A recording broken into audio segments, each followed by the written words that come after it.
মৃত সব শ্মশানে নিয়ে যেতে বলতে হয়। বলো না গো, যে মরে গেছে তাকে আর বলে কি করবেন? সে বলবে, সে শুনবে?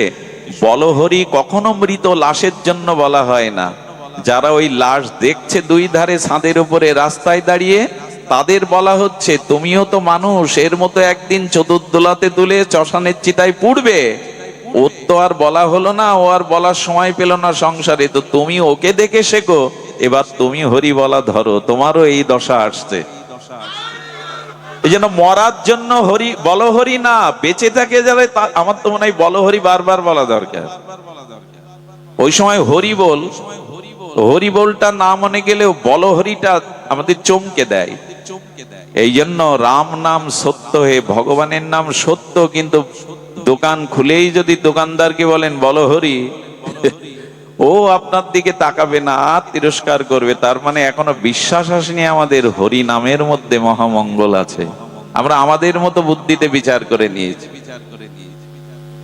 হরি হরি করে কি হবে, হরি হরি করে যে কি হবে, এই বুদ্ধি কবে আসবে জানেন? সাধু সঙ্গ করলে আসবে, ভাগবত শ্রবণে এই বুদ্ধি আসবে। আপনি যতদিন শুদ্ধ সাধু মুখে হরি কথা শ্রবণ কীর্তন না করবেন, যতদিন ভাগবত জ্ঞান চেতনা আপনার মধ্যে উদয় না হবে, ততদিন এই মঙ্গল আপনি অনুভব করতে পারবেন না। এই উপলব্ধি আপনি কেমন জানেন? শিশুকে পুতুলগুলো কেড়ে নিয়ে, ওই পুতুল খেলা অবশ শিশুর কাছ থেকে মাটির পুতুল কেড়ে নিয়ে একদলা সোনা দিয়ে বলুন, সোনা সোনামণি, মাটির কোনো দাম নেই, এই সোনার অনেক দাম, নিয়ে নাও, তুমি মাটির পুতুল দাও। দেবে তো? ও ছটপট করে কাঁদবে আর বলবে আমার খেলার সাথী দাও, আমার বরবধূ পুতুল দাও, আমি সোনা নেব না, ফেলে দেবে। এর একটাই কারণ, সোনার যে মূল্য তা বোঝবার মতো ওর জ্ঞান বা উপলব্ধি হয়নি। আবার ওই যখন বড় হবে তখন মাটির খেলনা পুতুলগুলো ছুঁড়ে ফেলে ওই টাকা সোনাকেই জড়িয়ে ধরবে। তেমন আমাদেরও এই বোধ আসেনি সংসারে যে একমাত্র পরমানন্দ, একমাত্র জীবনের পরম প্রেয় শ্রেয় হলো ভগবানের নাম, ভগবত ভজন। এই চেতনা খুলবে না। আপনি যতই লেখাপড়া আর যতই আপনি উচ্চ দীক্ষা শিক্ষা জ্ঞান আপনি যতই জগতে অর্জন করেন, সাধু সঙ্গ বিনা বিবেক না হই, রাম কৃপা বিনা সুলভনা সহিত। তুলসী গোস্বামী দাস বললেন, ওরে এই জগতে ভাগ্যবানকে, যার ঘরে সুন্দরী স্ত্রী আছে, যার 5 তলা বাড়ি আছে, যার সিন্ধুকবর্তী সোনাদানা অর্থ ব্যাংকে টাকা গচ্ছিত আছে, ও তো একটা সন্ত্রাসীর বাড়িও থাকে, ও তো একটা চোরের বাড়িতেও থাকে। থাকে না? অনেক ডাকাতের বাড়ি দালান থাকে না? ডাকাতের স্ত্রী সুন্দরী হয় না? ডাকাতের ব্যাংক ব্যালেন্স নাই? তা যদি তোমার বাড়িও থাকলো, তাহলে ভাগ্য কোথায় একজন ডাকাত আর তোমার? বলো, ডাকাতের বাড়িতে সাধুর চরণ ধুলি পড়ে না, ডাকাতের বাড়িতে হরি ভজন হয় না, এই জন্য সে দুর্ভাগা। তোমার বাড়িতে যদি হরি ভজন, হরি নাম, ভগবানের বিগ্রহ সেবা হয়, এই জন্যই তুমি ভাগ্যবান। গাড়ি বাড়ি সুন্দরীর জন্য তুমি ভাগ্যবান নও। তুমি ভাগ্যবান, তোমার গৃহে যুগল আছে, তোমার গৃহে সকাল সন্ধ্যা উলোধ্বনি হয়, সংকটধ্বনি হয়, তোমার গৃহে করতাল কাসর বাজিয়ে সকাল সন্ধ্যা ভগবানের দিব্য নাম হয়, এই জন্য তুমি ভাগ্যবান। নালে টাকা সুন্দরী রমণী সোনা দানা তো দস্যুর বাড়িও থাকে, সে ভাগ্যবান হবে? একটা জিনিস শুনুন, ভজন পথে আসুন। মানুষ এখন মানসিক অশান্তিতে ভুগছে।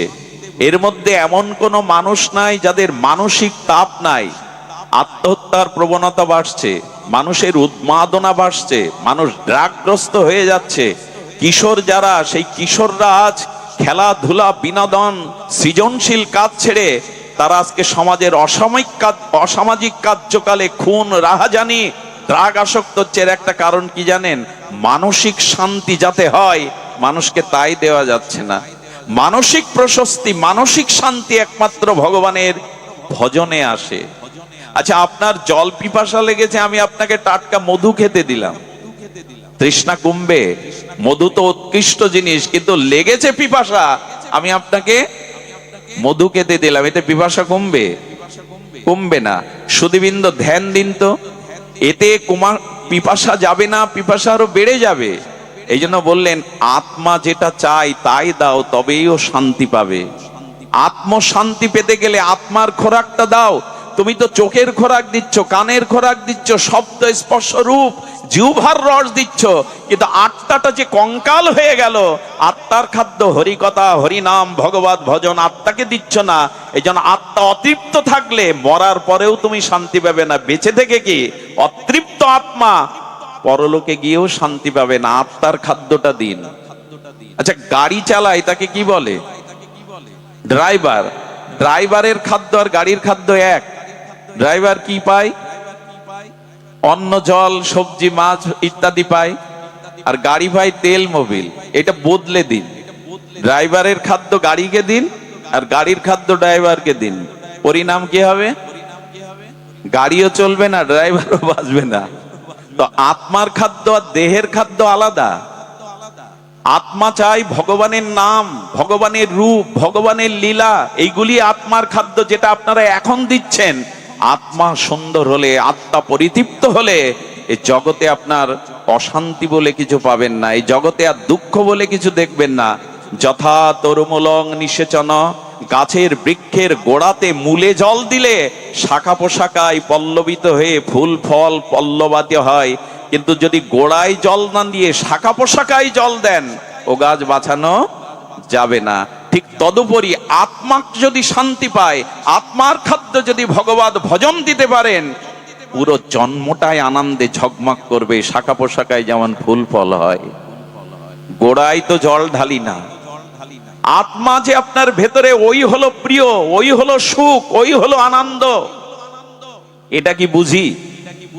এখন আপনি এখানে মারা যান, পৃথিবীর সমস্ত বিষয় সুখ আর আপনার জন্য না। মৃত ব্যক্তি কোনো সুখ ভোগ করতে পারবে? কেন? দেহ আছে তো, চোখ মুখ আছে তো, তার স্বামী আছে, তার পুত্র কন্যা সংসার আছে, সে আর সুখ পাবে না কেন মরে গেলে? বলো, সুখ যাতে পাওয়া যেত সেই আত্মাই চলে গেছে। এখন ওই দেহ নিয়ে, পচা গলা দেহ নিয়ে আর কোনো সুখ? তাহলে মূল সুখের আশ্রয় কি দেহ, বাড়ি গাড়ি, স্ত্রী পুত্র? মূল সুখের আশ্রয় আত্মা। সেই আত্মাটা যে কঙ্কাল হয়ে গেল, তাকে কি দিলেন? কিছু মনে নেবেন না। সারা পৃথিবীতে এখন দেহকে সাজানোর প্রসাধনী পাওয়া যায়। শপিং মল বলে না, শপিং মলে যান, আর কারো গৃহী একটু যদি টাকা পয়সা থাকে, ধন দৌলত থাকে, গৃহীদের দুয়ারে ড্রেসিং টেবিল বলে মনে হয়, ড্রেসিং টেবিলে যান, পায়ের নখ থেকে মাথার চুল সাজানোর জন্য ওখানে অন্তত 20-30 রকম প্রসাধনী আছে। আছে কিনা? কিন্তু আপনি দেহকে সাজাচ্ছেন, যে দেহ একদিন চিতায় পুড়বে, যে দেহ একদিন ফেলে রাখলে সিগাল কুকুর খেলে ওদের উদরে গিয়ে মলমূত্র রূপান্তরিত আমি আমার দেহ, আর মাটির নিচে সমাধি বা কবর দিলে কিরমিকিট কীটে প্রবন্ধিত হবে। এ দেহে ক্যান্সার হলে যদি থেরাপি দেন, চিনতে পারবেন না তাকে। আমি মনীষা কৈরালাকে দেখেছিলাম, বোম্বের সুন্দরী এক নায়িকা। ওনার ক্যান্সার হওয়ার পরে থেরাপি দেওয়ার পরে বলছি, এই রূপেই ও একসময় বলিউড মাতিয়েছিল, আজ তার দিকে ফিরে তাকানোও যাচ্ছে না। অর্থাৎ এই দেহ পোকায় ভরা, রক্ত মাংসে ভরা, এই কথা আর কার কাজে আসবে? তো সেই দেহকে সাজাবার এত শপিং মল, সেই দেহকে সাজাবার এত প্রসাধনী, কিন্তু আত্মাটা যে কঙ্কাল হয়ে গেল, তাকে সাজাবার কথা মনে হয় না। আত্মাকে সাজান। এখানে আমার মুখে দুটো হরিকথা গুরুদেব আর ভগবান প্রকাশ করছে বলে আপনারা এসেছেন। আমার বাহ্যিক কোনো বিষয়ের জন্য এসেছেন আপনারা? আরে আমার মতো মানুষ রাস্তার আনাচে কানাচে পড়ে আছে, তোমার মুখে দুটো হরিকথা গুরুদেব বলাচ্ছে, তাই আমরা ছুটে এসেছি, তোমার জন্য না। তো হরিকথা আমার বলবার ক্ষমতা আছে। আমার আত্মা যদি হৃদয়ে না থাকে, এই কণ্ঠ আর শব্দ বেরোবে? জিহ্বার কোনো কথা বলবে? আত্মা থেকেই তো আসছে এটা। আত্মা না থাকলে কার কথা বলার ক্ষমতা আছে? তাই আনন্দের উৎস হলো আত্মাতে, ভগবানে। এইটা তো দয়া করে বুঝুন। আত্মার খাদ্যটা দিন। বিশ্বকবি এখানে বিশ্বকবি বড় পয়ার দিয়ে গেছেন, তার ঋষি উপলব্ধি। তোমারও অসীমে মনোপ্রাণ লয়ে যত দূরে আমি ধাই, তোমার অনন্ত অসীমে আমি যত চলে যাব, তত আমার দুঃখ, জরা, মৃত্যু এগুলি আমাকে আর জ্বালাতন করবে না। আর বিশ্বকবি সেই চিরদিনের আক্ষেপ, আমার হিয়ার মাঝে লুকিয়েছিলে, আমি দেখতে তোমায় পাইনি, আমি বাহির পানে চোখ মেলেছি, আমার হৃদয় পানে চাইনি। এই হলো বিশ্বকবি বলতে চেয়েছেন, যে তোমার হৃদয়ে আনন্দ স্বরূপ আছে, তার দিকে তাকাও। যাদের দিকে চাইলে সারা জীবন, তারা কেউ তোমার ব্যথা নিল না, বরঞ্চ ব্যথা দিল। আকাশ থেকে আমাদের ব্যথা দেয় কেউ? মাটি ফুঁড়ে ব্যথা দেয়? যাদেরকে ভালোবেসেছি, জীবন যৌবন দিয়েছি, তারাই ব্যথা দেয়, তারাই যন্ত্রণা দেয়, তারাই পুড়িয়ে মারে। অথচ ওদের সুখের জন্য সারাটি জীবন ওদের পানে চাইলেন, আত্মপানে চাওয়া হলো না। রবীন্দ্রনাথ বলতে বলতে বলেছেন, সুর দিয়েছ তুমি, আমি তোমার গান তো গাইনি। আমার হৃদয়ে তুমি ছিলে বিধায় সকলই ছিল, এই আলো, এই বাতাস, এই আনন্দ, এই সঙ্গীত। কিন্তু তুমি চলে গেলে তো কিছু থাকে না। অথচ সুর দিলে তুমি, আমি তোমার গান গাইলাম না। মনুষ্য জন্ম দিলে তুমি, বিবেক দিলে তুমি, তোমার ভজন করলাম না। এটা খুব বুদ্ধিমানের কাজ করছি আমরা। দয়া করে স্মরণে আসুন, ভগবত ভজনে আসুন। স্বামী বিবেকানন্দ ল কলেজের ছাত্র ছিলেন কলকাতায়, অত্যন্ত মেধা সম্পন্ন ইনি। উনি যদি ভালো উকিল হতেন না, কলকাতায় 10টা বাড়ি করতে পারতেন, খুব সুন্দরীকে বিয়ে করে সংসারে ঘর পাততে পারতেন। কিন্তু ভারত সূর্য জগতের যুগনায়ক হতে পারতেন না। মিশনে মিশনে তাকে আরতি পূজা করতো না, বন্দনা করতো না। যদি বড় উকিল হয়ে কলকাতায় 10টা বাড়ি করতেন আর বউ ছেলে মেয়ে সংসার করতেন। জীবন যৌবন সর্বস্ব সঁপে দিয়েছেন গুরুচরণে, সর্বস্ব মানুষের ত্যাগ বৈরাগ্যের পেছনে দিয়েছেন। এই জন্য স্বামীজি যুগানায়ক, ভারত সূর্য বিবেকানন্দ। জগতে তার পূজা হয়। ভগবানকে ভালোবাসুন, কোটি গুণ ভালোবাসা জগতে পাবেন। ভগবানকে ভালো না বাসলে ভালোবাসা ফেরতও পাবেন না। আনন্দময়কে আনন্দ না দিলে আনন্দ হবে না। দেখুন, আপনি যত ভগবানকে আনন্দ দেবেন, তার কোটি গুণ আনন্দ আপনার দিকে চলে আসবে। এর একটা দৃষ্টান্ত দেই। প্রত্যেকের বাড়িতে দর্পণ আছে। দর্পণ মানে আয়না, সাধুদের ঝোলাতেও থাকে তিলক নেওয়ার জন্য। মাঝে মাঝে আমরাও মুখটা দেখি, চুলটা আঁচড়ানোর জন্য। আয়না নাই এমন লোক জগতে নাই। ও সাধুরও আছে, ভিখারিরও আছে, বড় লোকেরও আছে, হয়তো বড় ছোট। আয়নার সামনে সেজে দাঁড়ালে নিজের সাথে কথা বলে মানুষ। বাহ, পোশাকটা তো বেশ, কি বলে ইংরেজিতে, ম্যাচ করেছে। আমি তো মূর্খ, ইংরেজি জানি না। বেশ মানিয়েছে। নিজেকে দেখে, নিজেকে দেখে আনন্দ পায়, আর ওর মধ্যে একটু হেসে দেয়। বাহ, ভালোই তো মানিয়েছে, বেশ দেখাচ্ছে আমাকে। যখন আয়নার সামনে নিজেকে দেখে হাসলেন, আয়নার মধ্য থেকে ও আনন্দটা, হাসিটা আপনার কাছে ফিরিয়ে দেয়। আনন্দ আপনি যত দেবেন, আনন্দ আপনার কাছ থেকে তত ফিরে আসবে। এই জন্য বললেন, অপরকে যত আপনি আনন্দ দেবেন, তাদের থেকে কোটি গুণ আনন্দ তোমার কাছেই আসবে।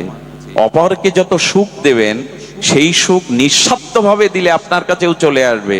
আর ভগবানকে আনন্দকে আনন্দ দিলে কোটি গুণ আনন্দ আপনার কাছে ফিরে আসবে। সেই আনন্দ যদি একবার পান, সেই আনন্দ যদি একবার পান, গুরুনাল্লপি বিলাসচতে, গীতায় ভগবান বললেন, অতি ঘোরতর দুঃখেও তুমি দুঃখিত হবে না।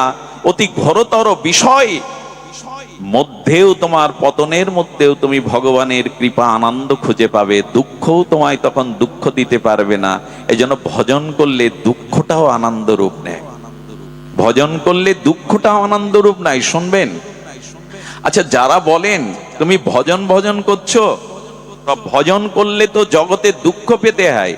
আরে তোমরাই তো বলো রামচন্দ্র স্বয়ং ভগবান, অথচ সেই রামেশ্বরকে দশরথ মারা গেল, প্রভু বাঁচাতে পারলো না।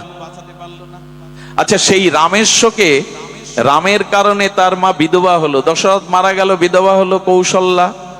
তা রাম, তুমি ভগবান, তুমি বনবাসে গেলে, তার কারণে পিতা মারা গেল, তোমার মা বিধবা হলো, এসব আটকাতে পারলে না, তো তুমি ভগবান কেন? রামচন্দ্র বললেন, ভগবত ভজন করলে বিপদ আসবে না তা নয়, রাজা হওয়ার বেলায় বনবাসও যেতে হতে পারে, কিন্তু তার মধ্যেও তুমি আনন্দ পাবে। রামকে বলা হলো, আপনি কিসের আনন্দ পাচ্ছেন জঙ্গলে গিয়ে? বলে, শোনো তালে, আমি যদি এই রাজ্যের সুখ ভোগের মধ্যে থাকতাম, আমি জঙ্গলে গিয়ে সাধুদের সঙ্গ পেতাম না, জ্ঞান অর্জন করতে পারতাম না।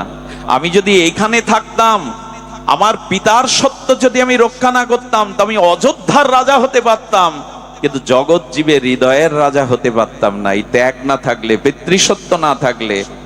আর এই বাড়ির যে প্রাসাদ, এটা আমার না, এটা আমার পূর্বপুরুষ ছিল, পরেও আমার বংশধর থাকবে, আমিও আছি, এটা ধর্মশালা, একে ছেড়ে যেতে তোমার কষ্ট নাই।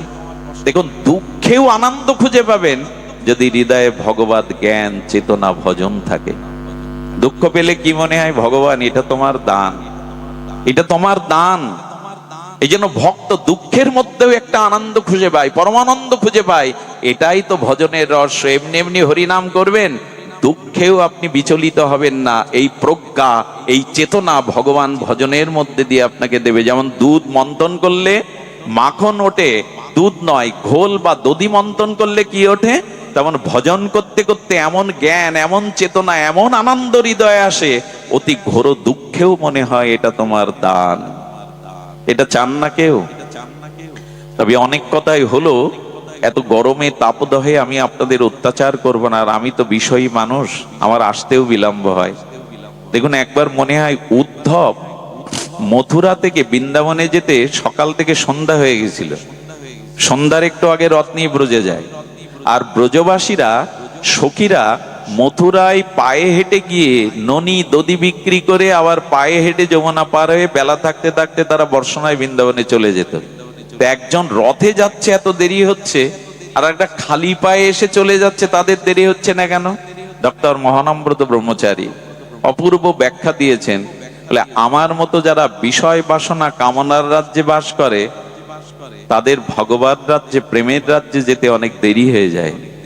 আর আপনাদের মতো যারা প্রেম বা ভজন রাজ্যে আছেন, তারা বিষয়ের মধ্যে থাকলে অতি দ্রুত ভজন রাজ্যে আসতে পারেন। আপনারা কখন 8টায় এসেছেন, 7টায় এসেছেন। যারা প্রেম রাজ্যে আছে ওরা দ্রুত ফিরে আসতে পারে। আমার মতো যারা বিষয় ভোগের রাজ্যে আছে, এরা ভজন রাজ্যে, সাধু রাজ্যে আসতে এদের বিলম্ব হয়। এখন এই ভজনটা কি, আমি সংক্ষিপ্ত একটি লীলা, সংক্ষিপ্ত একটি তত্ত্ব জানিয়ে আপনাদের চেষ্টা করব সামান্য একটু সময় হৃদয়ের প্রেমানন্দ ভগবত কৃপায় দানের জন্য। এখন ভজনটা কি খুব লক্ষ্য করতে হবে। এবার আমরা সিদ্ধান্তে এসেছি, আমরা সোপান বাইতে বাইতে প্রায় সৌধের উপরে উঠছি। এখানে আপনাদের নিবেদন করব যে আপনারা এই কথাটি একটু কষ্ট হলেও ধ্যান দিয়ে শুনুন।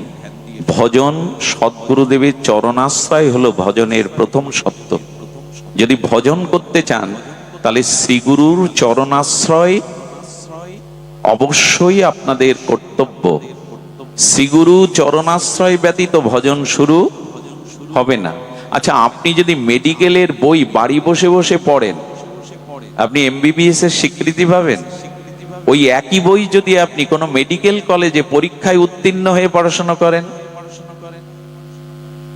তখন আপনাকে ডাক্তারের সার্টিফিকেট দিয়ে দেবে, এমবিবিএস এর সার্টিফিকেট দিয়ে দেবে। এই জন্য ওটা সরকারি একটা স্বীকৃতি লাগবে। এই স্বীকৃতি না হলে হবে না। তেমনি আপনি যদি বলেন আমাকে গুরুকরণের কি দরকার, আমি কি হরে কৃষ্ণ নাম বলতে পারি না, আমি কি গীতা ভাগবত পড়তে পারি না, বলো কাজ হবে না। কাজ হবে না হলেও আপনি প্রকৃত কল্যাণ পাবেন না। কারণ আপনাকে মেডিকেলের বই বাড়ি বসে পড়লে হবে না, ওইটা প্রফেসর বা শিক্ষকদের কাছে পড়তে হবে, ওদের কাছে ট্রেনিং নিতে হবে, আবার 1 বছর ওদের পেছনে ঘুরে ঘুরে বাস্তব অভিজ্ঞতা অর্জন করতে হবে, এরপরে আপনাকে সার্টিফিকেটটা দেবে। ঠিক তেমনি শ্রীগুরু চরণ আশ্রয় ব্যতীত, শ্রীগুরুর কাছ থেকে ভজন শিক্ষা ব্যতীত ভজন রাজ্যে আপনার পরিবেশ অধিকারী নাই। কিন্তু হিন্দুদের এই একটা, সনাতন হিন্দুদের এই একটা জায়গায় দুর্বলতা আছে।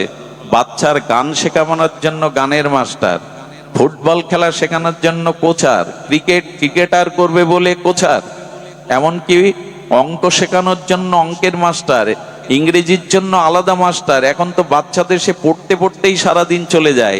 সব বোঝেন যে তবলা বাজাতে গেলে মাস্টার লাগে, ক্রিকেট শিখতে গেলে কোচার লাগে, ফুটবল শিখতে গেলে কোচার লাগে, প্রশিক্ষক লাগে, অঙ্ক শিখতে গেলে অঙ্কার মাস্টার লাগে।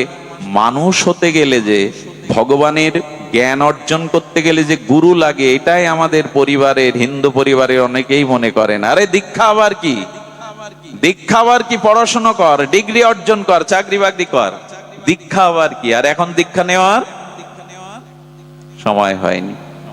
5 বছর বয়সের বাচ্চাদের কানে একটু হরিনাম দিয়ে দিতে হয়, ওই বীজটা ভেতরে দিয়ে দিতে হয়। যেমন বর্ষাকালে, বর্ষায় স্নাত হলে মাটির গহ্বরে যে বীজগুলো লুকিয়ে থাকে, বীজ ওটা অঙ্কুরিত হয়, হয় কিনা? বর্ষাকালে অনেক আগাছা জন্মায়, বীজগুলো ছিল বলে, জল পেয়েছে বলে। বীজ না থাকলে অঙ্কুর হতো না।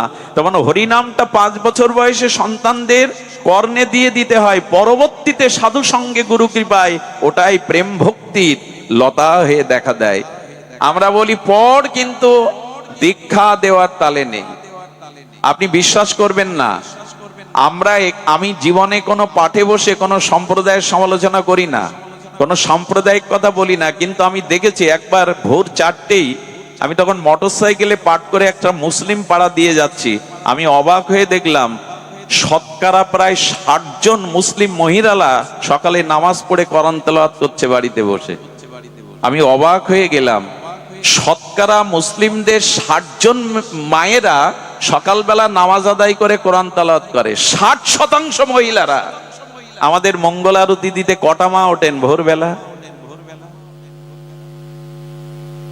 আমরা তো খুব নাম যোগ্য, 24 প্রহার 56 প্রহার 4 দিন ভাগবত ঢালাও ভাবে দিচ্ছেন।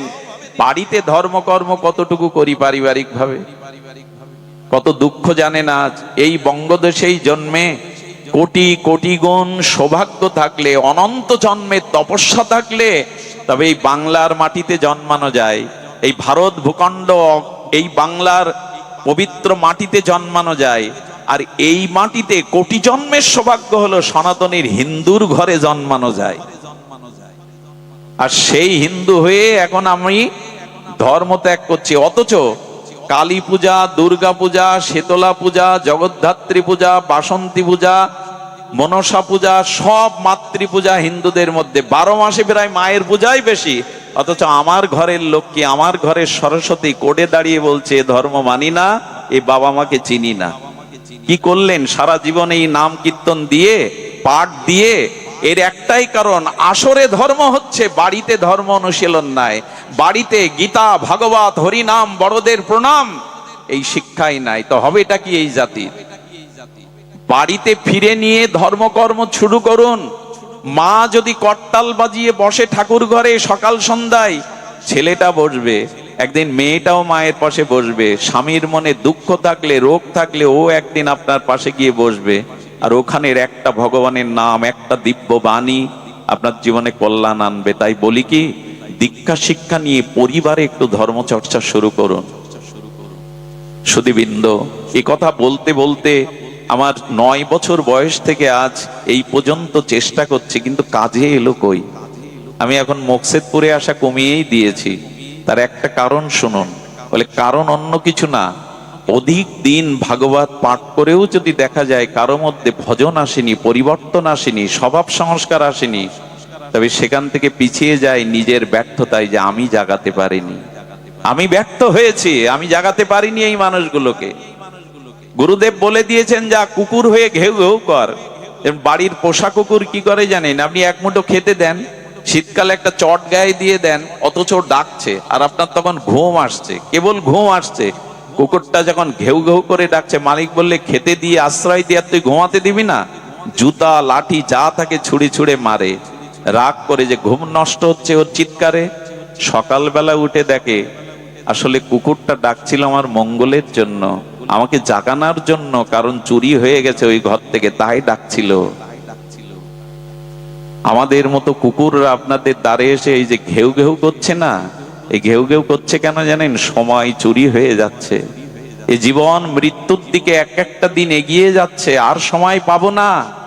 আমাদের মতো কুকুররা আপনাদের দ্বারে দ্বারে ঘেউ ঘেউ করে যদি কাউকে জাগাতে না পারি, তাহলে আর এসেই লাভ কি? এইভাবে এসে লাভ কি কষ্ট করে, যদি ঘেউ ঘেউ করে আপনাদের মঙ্গলের জন্য জাগাতে না পারি? ভজন শুরু হবে সদ্গুরুদেবের চরণাশ্রয়ে। সুধীজন, ভজন শুরু হবে। আপনি জাহাজ পেলেও সমুদ্রের ওপারে যেতে পারবেন না, কারণ নাবিক দরকার। উত্তাল তরঙ্গায়িত পদ্মা নদীতে আপনার হাতে নৌকা দিলেও, হাল দিলেও আপনি পদ্মার ওপারে যেতে পারবেন না, কারণ নৌকা বাইতে জানেন না, ওখানে কান্ডারি লাগবে। তেমনি এই মৃত্যুময় সংসার পার হওয়ার জন্য কান্ডারি রূপ গুরুদেব লাগবে। শ্রীগুরু ছাড়া আপনি এক পাও পার হতে পারবেন না। এই জন্য শ্রী গুরুদেব চাই, গুরু কৃপা চাই। নিরিদেহ আদ্যং সুলভং সুদুর্লভং পলবং সুকল্প গুরুকর্ণ ধারণম ময়া অনুকূলেন নবস্য তেরিতাং পুমাং ভবদ্দিন্নতরের স আত্মহা। এই নিরিদেহ পেয়েছো, মনুষ্য দেহ পেয়েছো, এটা আদ্য, এটা শ্রেষ্ঠ, এটা দুর্লভ, কিন্তু সুলভে পেয়েছো ভগবানের কৃপায়। এখন গুরুদেবকে কাণ্ডারি না করলে, হরিনাম হরিকথার পালে বাতাস তুলে না দিলে তুমি যে মৃত্যুর ওপারে যেতে পারবে না, ভগবান রাজ্যে যেতে পারবে না। তাই সদ্গুরুদেবের চরণাশ্রয় পূর্বক, কৃষ্ণ মন্ত্রে দীক্ষাদি পূর্বক আপনার দ্বিতীয় কাজ হবে তিনটে জিনিসে নিষ্ঠা। এটা খুব মন দিতে হবে। কয়টা নিষ্ঠা বললাম? ভজন অনন্ত প্রকার, অনেক প্রকার। আমি আপনাদের, মা ঘুমাবেন না, অনেকের ঘুম আসছে, দয়া করে ঘুমাবেন না, তিনটে নিষ্ঠা রেখে দিন।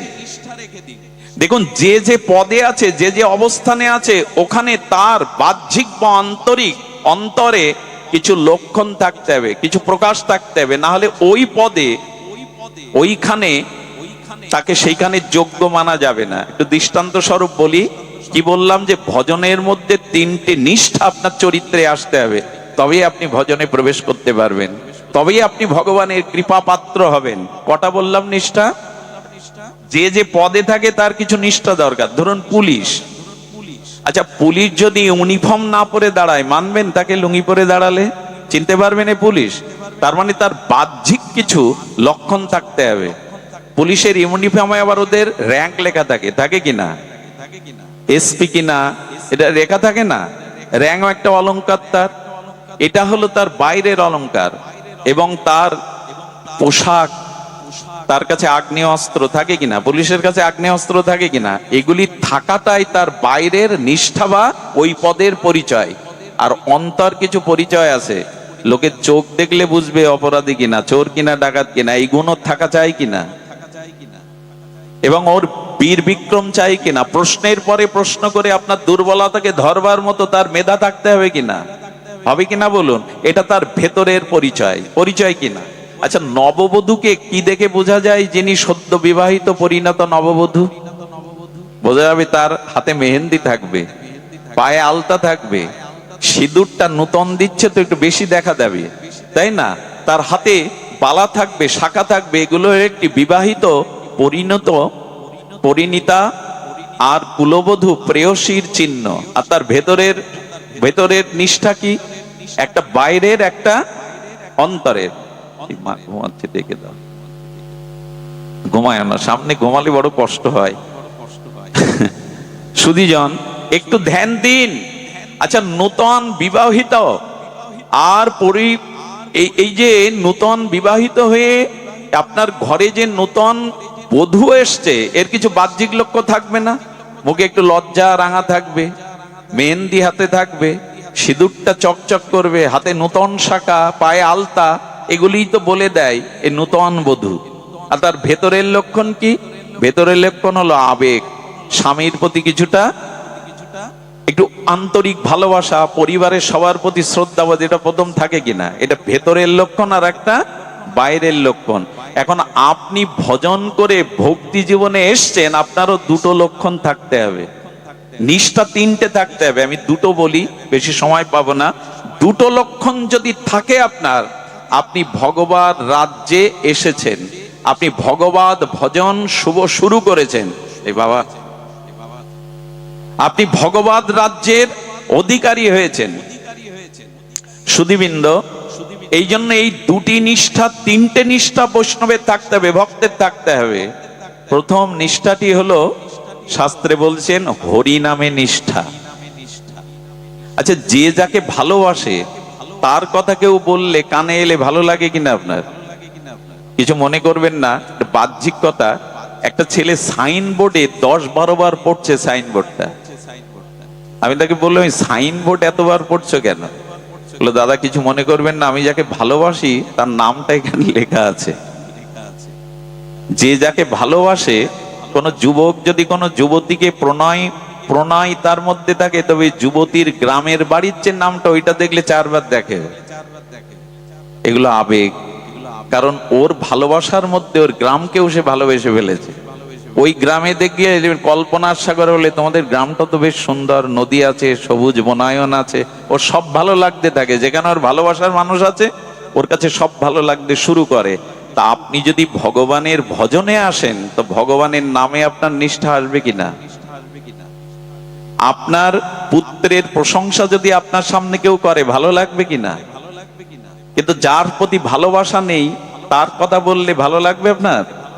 তা আপনি ভজনে এসেছেন, এটা প্রথম নিষ্ঠা হলো হরিনামে আপনার হৃদয় পুলকিত হবে, হরিনামে আপনার আনন্দ হবে, হরিনাম শুনতে আপনার ভালো লাগবে। এটাই আপনার ভালো না বাসলে তার কথা ভালো লাগে, তার নাম ভালো লাগে। আরে কিছু মনে করবেন না, এখন ভালোবাসলে হাতে কি করে কি দেয়, ওটা খোদাই করে দেয়, রক্ত দিয়ে লেখে তার নাম। ভালোবাসা আছে বলেই তো বুকে হাতে ওইগুলো লেখেছে। এবার বিড়ম্বনা, এখন জগতে এগুলো বিড়ম্বনা, হাতে লেখে। ভগবানকে ভালোবাসলে আপনার প্রথম ভজন নিষ্ঠা ধরা পড়বে, তার নামে আপনার নিষ্ঠা আসবে, ঘুম পাবে না, আপনার নিদ্রা আসবে না। এই নামে নিষ্ঠাটা কোথায়? এখানে রাগ রাগিনী শোনা, এই বেহালাবাসীতে রাগ রাগিনী বিরাম নাম শোনা? বললো না, মহাপ্রভু বলেছেন নামে নিষ্ঠা তখনই বোঝা যাবে তোমার, যখন শঙ্কাপূর্বক দিনে তুমি কিছুটা নাম জপ করবে। মহাপ্রভু বলে দিলেন, শোনো মিশ্র, কলিযুগে নাহি তপযোগ্য, যে জনা কৃষ্ণ ভজে তার মহাভাগ্য। অতএব গৃহে তুমি কৃষ্ণ ভজ গিয়া, খুঁটিনাটি পরিহরি একান্ত হইয়া। হরে কৃষ্ণ কৃষ্ণ কৃষ্ণ হরে হরে, হরে রাম রাম রাম হরে হরে। প্রভু কহে কহিলাম এই মহামন্ত্র, ইহা গিয়া জপসভা করিয়া নির্মন্দ। ইয়া হইতে সর্বসিদ্ধি হইবে সবার, সর্বক্ষণ বল ইতে বিধি নাই আর। মহাপ্রভু বললেন কতটা নাম নিতে হবে দিনে? অনেকেই প্রশ্ন করে দীক্ষা নিয়েছি কতটা হরি নাম নেব? আমরা বলি কি, হরিদাস ঠাকুর 3 লক্ষ নাম নিতেন। 1 লক্ষ নাম নিলে তবে ভগবান তার হাতে সেবা নেয়। একবার পুরী ধামে মহাপ্রভুর কাছে এক গরিব লোক গিয়ে বললেন, প্রভু তুমি আমার গৃহে যদি একটু ভিক্ষা পেতে, ভিক্ষা মানে একটু আহার পেতে। মহাপ্রভু তাকিয়ে বলছেন, আমি লাখপতির বাড়ি ছাড়া সেবা নেই না। তখনও মনে মনে ব্যথা পেয়ে ঝরঝর করে কাঁদছে দূরে সরে গিয়ে। তাহলে তুমিও ধনীর ঠাকুর, লোকে তোমায় বলে পতিত পাবন, কাঙালের ঠাকুর গৌরী, লাখপতি না হলে তুমি তার বাড়ি সেবা নেও না। ও যখন কাঁদতে কাঁদতে চলে যাচ্ছে, তখন মহাপ্রভু ডেকে বললেন, শোনো, আমি লাখপতি মানে লাখ টাকার মালিক বলিনি, যে লক্ষ হরিনাম দিনের মধ্যে নেয় সেই হলো লাখপতি। আমি তার বিড়ে সেবা নিতে আগামী চলে যাই। এই জন্য বৃন্দাবনে নবদ্বীপে যারা ভগবানের সেবা করে, এরা 1 লক্ষ নাম করবেই, না হলে মহাপ্রভু তার হাতে সেবা, আমরা সেবা দেই, দিতে হয়। তাই কার হাতে নেবেন প্রভু? লক্ষ নামী যিনি। সুধীবৃন্দ একটু ধ্যান দিন, নাম ছাড়া এই যুগে আপনি তপস্যা করে, আপনি যাগযজ্ঞ করে, তীর্থ পর্যটন করে এই যুগে কাজ হবে না, আপনি তা পারবেনও না। আপনাকে নাম বিনা এই যুগে নাহি আর ধর্ম। নামটাকে বাড়ি বসে জপ করতে শুরু করুন। যদি হাতে মালা নিতে সমস্যা হয় অফিসে মেশিনে জপ করুন, তবে মেশিনে জপটা প্রসিদ্ধ নয়, আপাতত করুন, কিন্তু মালা নিয়ে নিন এই তুলসী কাষ্ঠের মালায়। তবে আমি আপনাদের বলে যাই, আচার্যরা বলেছেন কতটা নাম নিতে হবে। শাস্ত্রে বলেছেন 21,600 অন্তত ন্যূনতম আপনাকে নাম নিতে হবে। তার কারণ একটা মানুষ দিন রাত্রে নিঃশ্বাস প্রশ্বাস 21,600 গ্রহণ করে আর প্রত্যাহার করে। তবে 21,600 আমরা নিঃশ্বাস প্রশ্বাস নিতে পারবো না। এই জন্য 16 মালা করলে 25,000 নাম হয়। কয় মালা? 16 মালা জপ করলে কয় হাজার হয়? 25,000। অন্তত ন্যূনম পক্ষে এটা 1 ঘন্টা 1 ঘন্টা 10 মিনিটে হয়ে যাবে। ভগবানের জন্য 1 ঘন্টা সময় 24 ঘন্টায় দেবেন না? তাহলে আর নিজের কল্যাণের, সংসারের জন্য এত দিচ্ছেন, ব্যবসা বাণিজ্যের জন্য এত দিচ্ছেন, ভগবানের আর গোবিন্দ বলে দিয়েছিলেন যজ্ঞ নাম জপযজ্ঞ হস্মি, যত যজ্ঞ আছে তার মধ্যে শ্রেষ্ঠ হলো জপযজ্ঞ। শুধু এইখানে 24 প্রহার নাম যজ্ঞ না, ভগবানের নাম জপ করাই হলো নাম যজ্ঞ। এটা কজন করি আমরা? এই জন্য নামে নিষ্ঠা আসতে হবে। নাম খোলকত্তাল বাজলেই যেন হৃদয় বেজে ওঠে, কান খাড়া হয়ে ওঠে। কারণ যে যাকে ভালোবাসে তার প্রথম নিষ্ঠা, প্রথম লক্ষণ হলো তার নাম তার মধুর লাগবে, নাম তার ভালো লাগবে। মহাপ্রভু হরি নামে গলদ অশ্রু, আর মহাপ্রভু কাঁদতেন, ধুলাই লোটাতেন। স্বয়ং ভগবান তার নিজের স্বমহিমাযুক্ত নাম নিয়ে তিনি কখনো কাঁদেন, কখনো গড়াগড়ি যান, কখনো উদ্দালিত হয়ে ছুটে যান। তার নামে তার এত প্রেম। একবার নিজের কাছে প্রশ্ন করুন তো, হরি নামে আমার কতটা নিষ্ঠা হলো যে আমি ভজনে প্রবেশ করেছি। দয়া করে কৃপা করে বাড়ি বসে একটা সময় দিন নামে। এটা ছাড়া কোনো সম্পদ নাই। এক কৃষ্ণ নামের মহিমা কেমন জানেন? সূর্যগ্রহণে যদি 1 কোটি গাভী দান করেন, যেটা কল্পনাতেও সম্ভব না, গ্রহণকালে যদি 1 কোটি দুগ্ধবৎসল গাভী দান করেন, সুমেরু পর্বতের ন্যায় যদি কোনো সোনা দান করেন, আর যদি কোটি কোটি অশ্বমেধ যজ্ঞও করেন, এক কৃষ্ণ নামের তুলনায় তার শত সহস্রের 1/ভাগও না। যদি সূর্যগ্রহণকালে 1 কোটি গোদান করেন, আর যদি তীর্থে 1 কল্পকাল বাস করেন, প্রয়াগে গঙ্গার তীরে 1 কল্পকাল যদি বাস করেন, সুমেরু পর্বত সম সুবর্ণ দান যদি অন্যকে দেন, তবে একটা কৃষ্ণ নামের 1000 অংশের 1 অংশও হবে না। সেই নাম দিন চলে গেল, জিহ্বা পেলাম, বললাম না। দিবস যামিনী আবোল তাবোল, কত পাঁচাল পাড়িতে পারো, তার মাঝে একবারও কি রাধা মাধব বলিতে নারো? কিছু মনে করবেন না, হোঁচট লাগলে, হাই তুলতে গেলে, একটু আড়ামোড়া খেতে গেলে একটু ভগবানের নামটা অভ্যাস করে দিন, হা রাধে বলে দিন না, ওই নাম হয়ে যাবে। আমরা বাবা গো মা গো বলি, কি বলি? মুসলিমদের দেখেছি, ওরা গাদন খেলাতেই নারায় তাকবীর, ওরা জিতলে নারায় তাকবীর। আমাদের বেলায় পায়ে উসর লাগলেই বলে ওদের প্রশংসা করছো কেন? এটা বাস্তবে দেখেছি আমি। ওরা বিসমিল্লাহ ছাড়া কোনো নাম শুরু করে না। আমাদের ওইখানেই গলদ, বাবা গো মা গো হ্যাঁ গো এই। আর বাচ্চাদের নাম যা এখন রাখি আমরা, অন্তত অজামিল তো নারায়ণ নাম রাখাই উদ্ধার হয়ে গেল।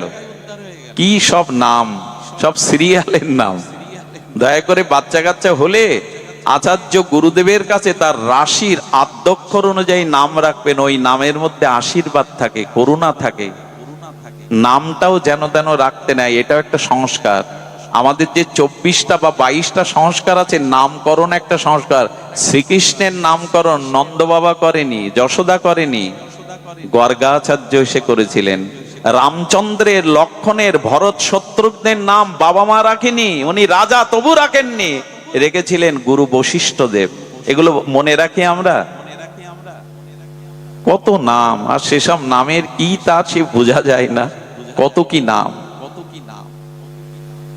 দয়া করে এইসব সংস্কারে আসুন। আমি বলছিলাম, নাম হাই তুলতে গিয়ে, অলসতা ছাড়তে গিয়ে, ভোরবেলা ঘুম থেকে উঠতে গিয়ে অন্তত হা গৌরাঙ্গ, হা রাধে এরকম একটু বলা শুরু করুন। ওই নাম একবার বললেই আপনার সারাদিনের কোথাও না কোথাও চিত্তে ওই নামের মাধুর্য রেগে থাকবে। সুধীবৃন্দর, একটা জিনিস বলি, এই নিষ্ঠাটা দরকার। 3টে নিষ্ঠার মধ্যে এক নাম নিষ্ঠা। আমার হাতে সময় নেই, এই জন্য দ্রুত বলে যায়। দ্বিতীয় নিষ্ঠাটি হলো তুলসী নিষ্ঠা। আচ্ছা, আজ পর্যন্ত দেখেছেন ভাগবত পাঠে তুলসী বিন্দাজি নেই? বিন্দাজি না থাকলে সেখানে ভাগবত হবে না। এই তুলসী হলো দ্বিতীয় নিষ্ঠা। তুলসীতে নিষ্ঠা না হলে আপনার ভজন, আপনার প্রেম ভক্তি হবে না। খুব ধ্যান দিতে হবে। তুলসীতে আমাদের গৃহে গৃহে আছে। আচ্ছা, আপনি 56 ব্যঞ্জন রান্না করলেন, 64 মন্ত্রের ভোগ করলেন, ওদের তুলসী না দিলে গোবিন্দ নেবে? 56 ব্যঞ্জন, 64 মন্ত্রের ভোগ, অথচ তুলসী দিলেন না।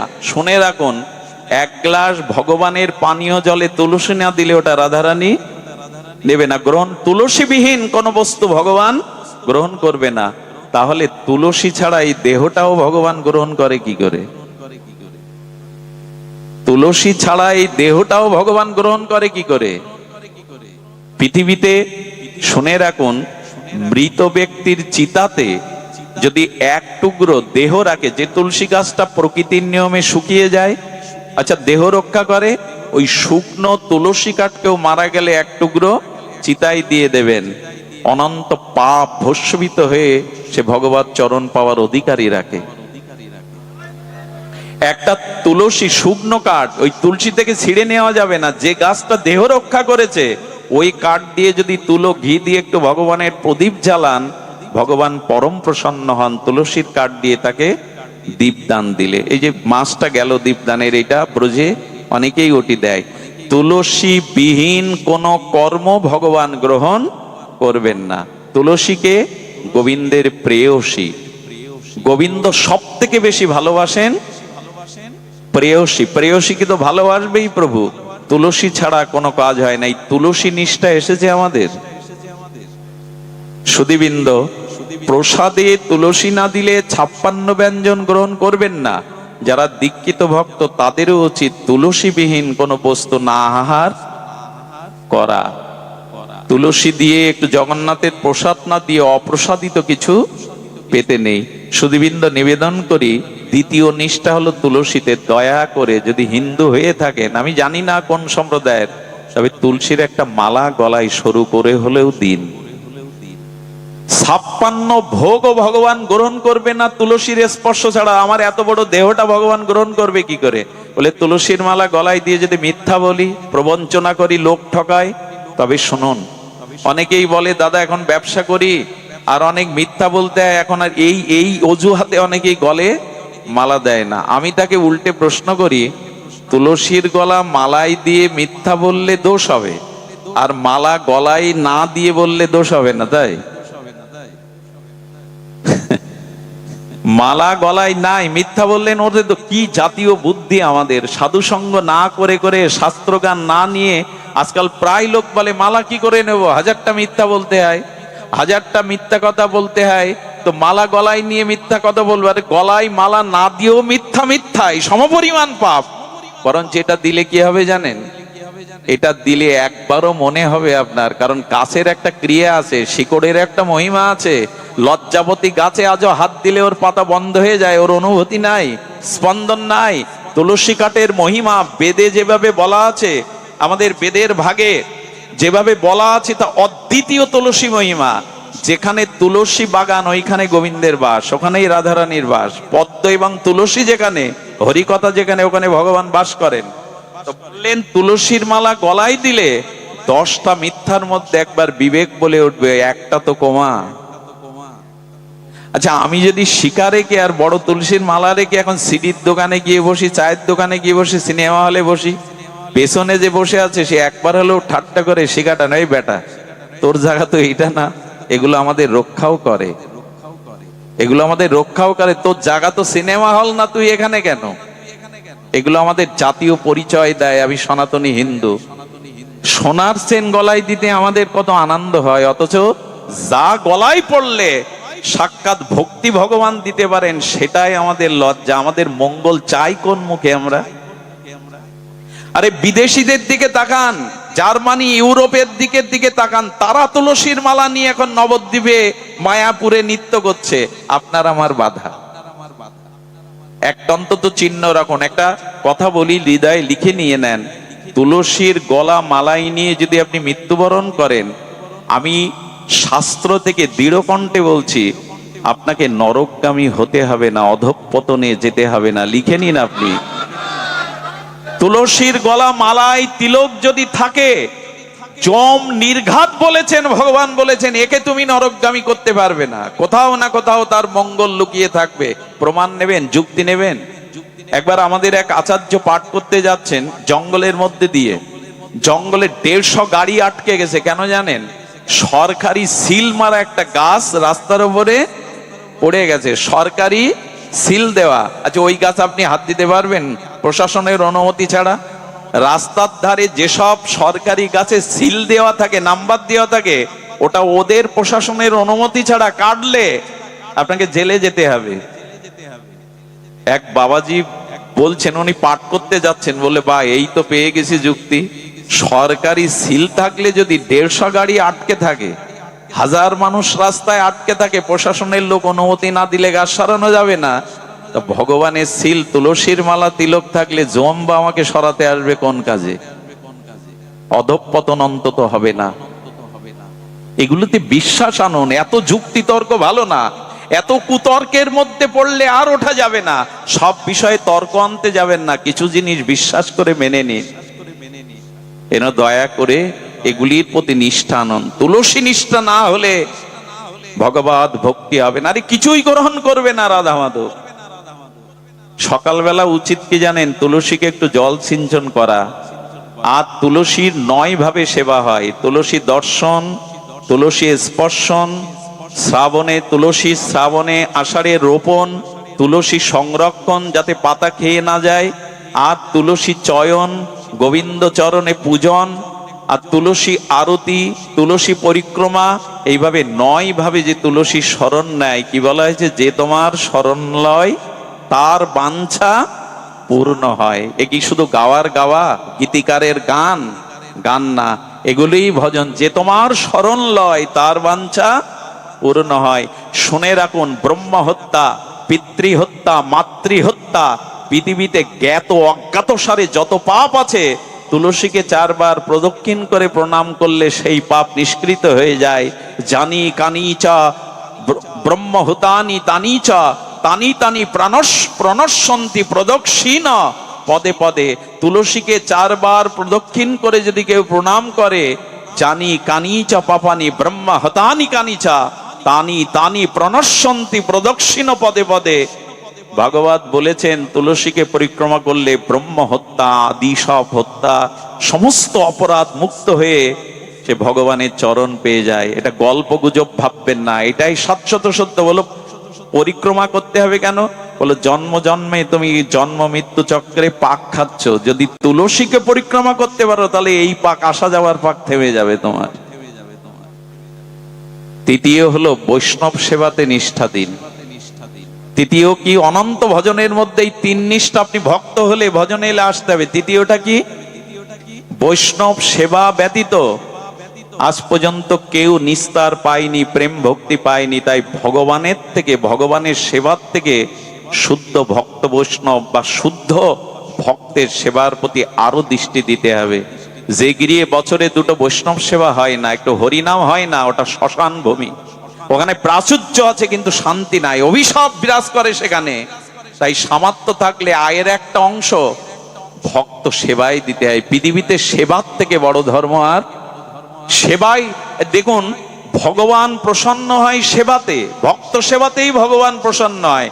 ভগবান বললেন, আমার সেবা যে করে সে আমার ভক্ত না, আমার ভক্তের যে সেবা করে সে আমার ভক্ত। ব্রহ্মাকে বলেছিলেন, ব্রহ্মা আমাকে যে ভোগ রাগ দেয় মন্দিরে, ওটা আমি দৃষ্টি দিয়ে স্বীকার করি, জিহ্বা নেই না। বলে তাহলে দিয়ে লাভ কি, যদি আস্বাদন না করো কখনো নাও না। ব্রহ্মাকে গোবিন্দ বলেছিলেন, যখন কোনো শুদ্ধ ভক্তকে কেউ সেবা দেয়, ওই ভক্তের জিহ্বায় বসে আমি রসাস্বাদন করি। শুধু ভগবানকে সেবা সেবা আর ভক্ত সেবা একাধারে, গোবিন্দ সেবা ভক্ত সেবা 2 একাধারে, এই দুটোই।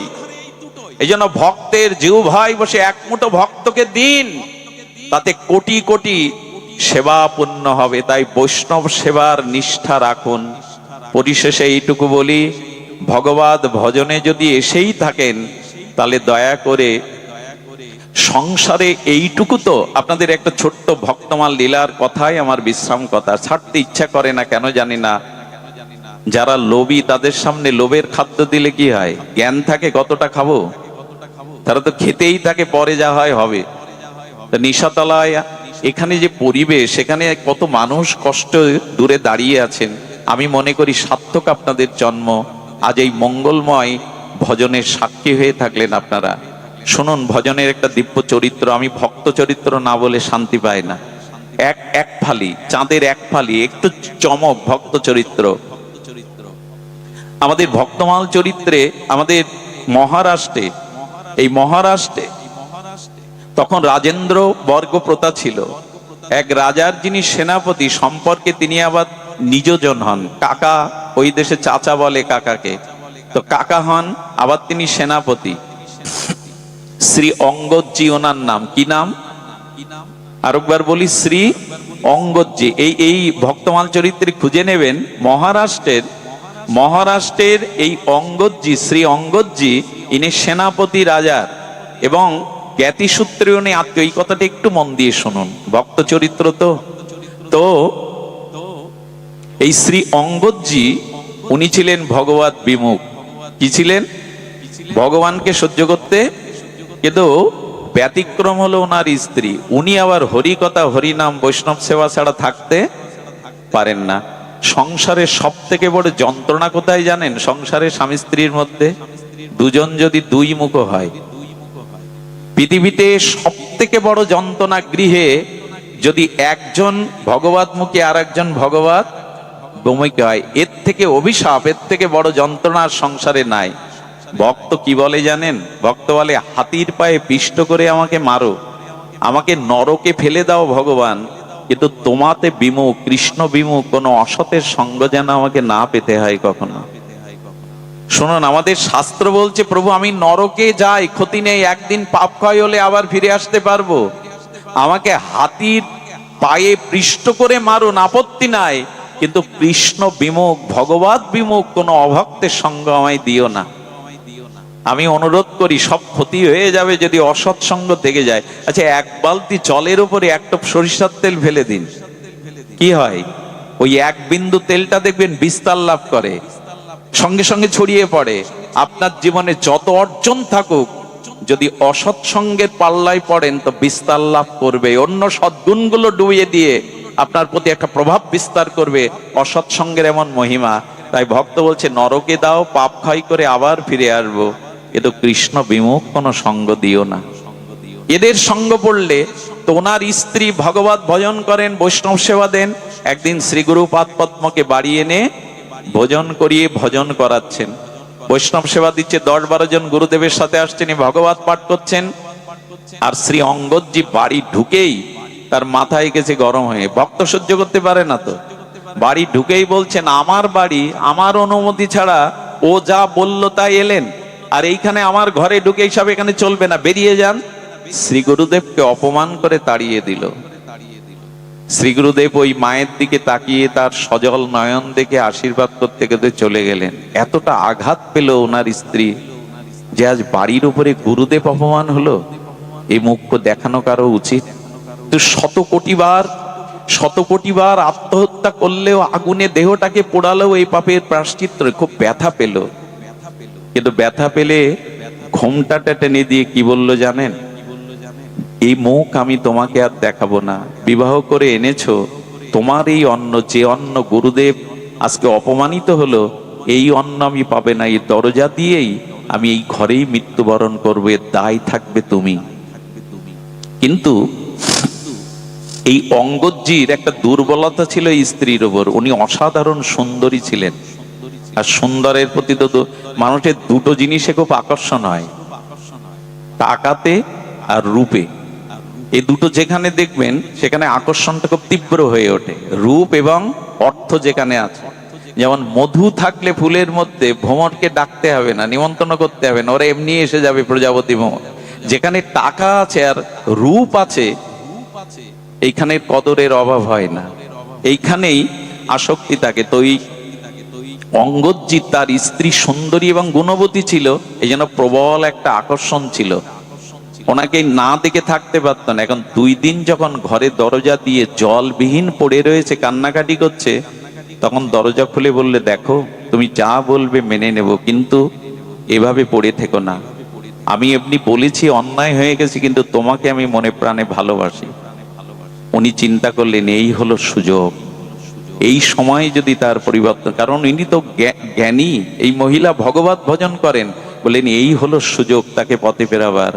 দরজা খোলার আগে বললে, একটা সত্যে যদি রাজি থাকো তবে আমি ঘুমটা খুলতে পারি, মুখ দেখাতে পারি, অন্ন জল পেতে পারি। সেটা হলো, আজ থেকে তোমাকে সাধুগুরু বৈষ্ণব সেবা নিজে করতে হবে, তাদেরকে আর কখনো উপেক্ষা করতে পারবে না। আসলে মোহ আছে তো স্ত্রীর প্রতি, অপরূপ রূপ আছে। ও সিদ্ধান্ত নিল, হ্যাঁ আমি দীক্ষা নিয়ে তোমারিতে আর কখনো বাধা দেব না, আর আমিও এই পথে আসবো। সুধীমণ্ডলী গুরুদেবের কাছে গিয়ে ক্ষমা চাইলেন, আমাকে ক্ষমা করুন। সাধুর গুণ তো ক্ষমা করা। দীক্ষা নিলেন। আর কি করেন জানেন? জগন্নাথের মূর্তিতে মাঝে মাঝে তুলসী দেন, ফুল দেন। ধীরে ধীরে, আমি একটা কথা বলি আপনাদের, কারো ঘরে যদি গুণবতী স্ত্রী থাকে, কারো ঘরে যদি সতী সাধ্বী রমণী থাকে, আর সে যদি একটু ভগবতমুখী হয়, তবে অসুরকেও সে মানুষ করতে পারে, এই ক্ষমতা ওদের আছে। অনেক মাতালকে, অসুরকেও সেই পথে আনতে পারে, এই দৃষ্টান্ত আমাদের দেশে অনেক আছে। নারী যদি সতী সাধ্বী পরায়ণা হয়, নারী যদি ইষ্টপ্রাণা হয়, অসুরকে, মাতালকেও সে সুপথ দেখাতে পারে। এই হলো তাদের সর্ব। নারী পারে না এমন কোনো কাজ নেই। যেমন নরকে ডুবাতেও পারে, ওইখান থেকে তুলে আবার ভগবত রাজ্যেও নিয়ে যেতে পারে। একটা জিনিস শুনুন, কোন পুরুষ কোন নারীর প্রেরণা ছাড়া আজ পর্যন্ত এগিয়ে যেতে পারেনি। যারা এগিয়েছে দেখবেন, মা হোক স্ত্রী হোক কোন রমণী হোক, কারো না কারো প্রেরণা তার পেছনে। মহাপ্রভু গম্ভীরাই যেতে পারতেন না বিষ্ণুপ্রিয়ার ত্যাগ না থাকলে। পরম পুরুষ রামকৃষ্ণ পরমহংসের পর্যায়ে যেতে পারতেন না মা সারদা দেবীকে পাশে না পেলে। আরে কৃষ্ণের মহিমা এত থাকতো না যদি রাধা রানী গোবিন্দের বামে না দাঁড়াতো। শ্রী শক্তি হলো প্রধান। এই জন্য কোন পুরুষ আজ পর্যন্ত এগিয়ে যেতে পারেনি কোন রমণীর পেছনে প্রেরণা ছাড়া, শুদ্ধ সতী সাধ্বী কোন কুলবতী রমণীর। সুধীজন, এই জন্য মায়েরা পারেন এমন কাজ নয়। ওকে ভক্ত জীবনে আনলো, আর ভক্ত জীবনে এনে তখন জপ তপ ভগবানের আরাধনা শুরু করে দিল ওই শ্রী অঙ্গদজি। কিন্তু ঘটনা একটা ঘটে গেল। সেই ঘটনা হলো, ওনাকে সেনাপতি তো একটা রাজ্যে যুদ্ধে যেতে হলো। সেই রাজ্য জয়ী হয়ে সেই রাজ্যের ধনসম্পদ যখন নিয়ে আসছে তাদের রাজার কাছে, অনেকগুলো মোহর ও মুক্তার মধ্যে একটা মোহর দেখে মনে হয়েছে, আহা, সপ্ত রাজকোষে জমা পড়বে, এটা যদি জগন্নাথের গলায় দেওয়া যেত। এই মণিটা অদ্ভুত অলৌকিক, ওই একটা মণি রেখে দিয়ে রাজকোষে সব জমা দিয়েছে।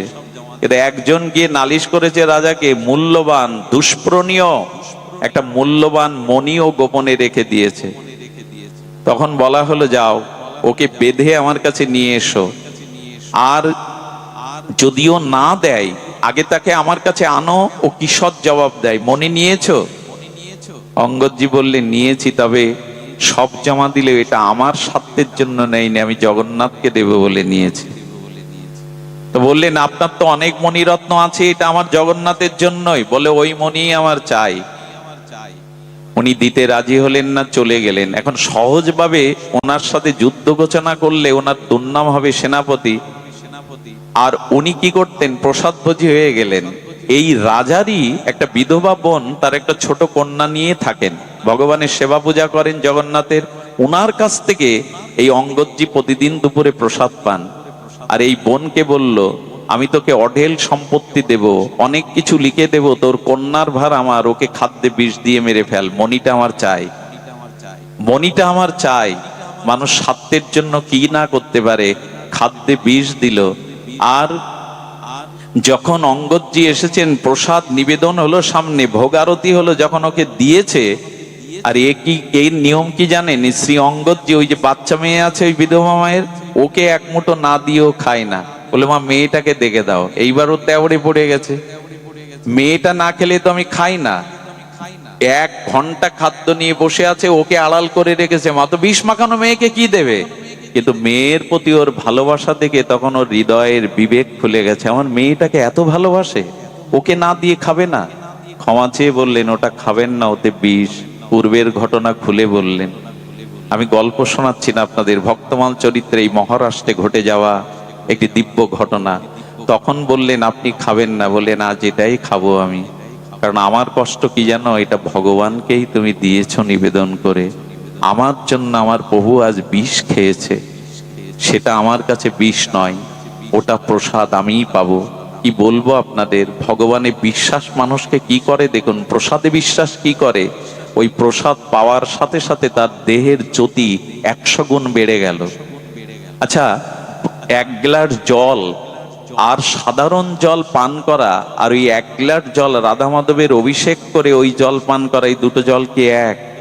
একটা বাজারের একটা বাতাসার, এখানে হরিনামে লুট দেওয়া একটা বাতাসার মান কি এক? কখনো এক হতে পারে না। তেমনি ভগবানে নিবেদিত হওয়ায় মীরার বিষ অমৃত হয়ে গেছিল, মনে আছে? মীরার বিষ অমৃত হয়ে গেছিল। অমৃতলে রাজা এই সংবাদ জানতে পেরে অদ্ভুত ভাবে আত্মার রূপ জ্যোতি মহিমা দেখে বললেন, প্রসাদের এত মহিমা। তো সুধীবৃন্দ, রাজা কিন্তু বিষে যখন মরল না, তখন বলল কি, এক কাজ করো, ওকে বেঁধে রেখে আমার কাছে আন, আমি জোর করেই মণি নিয়ে নেব।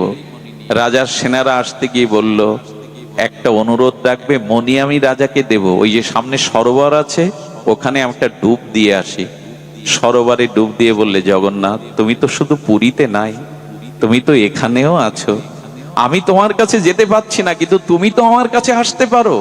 আমার হাত তোমার পর্যন্ত যাবে না, কিন্তু তোমার হাত তো আমার কাছে আসতে পারে।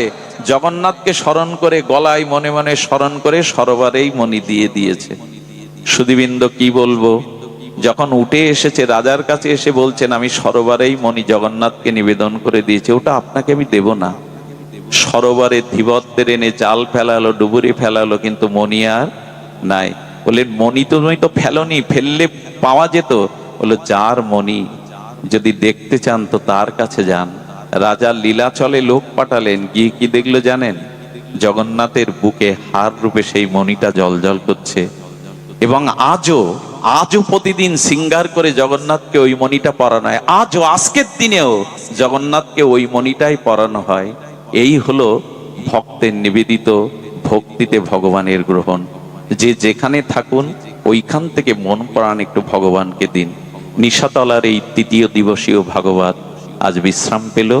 আগামী দিনের নামযজ্ঞ সার্থক হোক, পরিপূর্ণ হোক।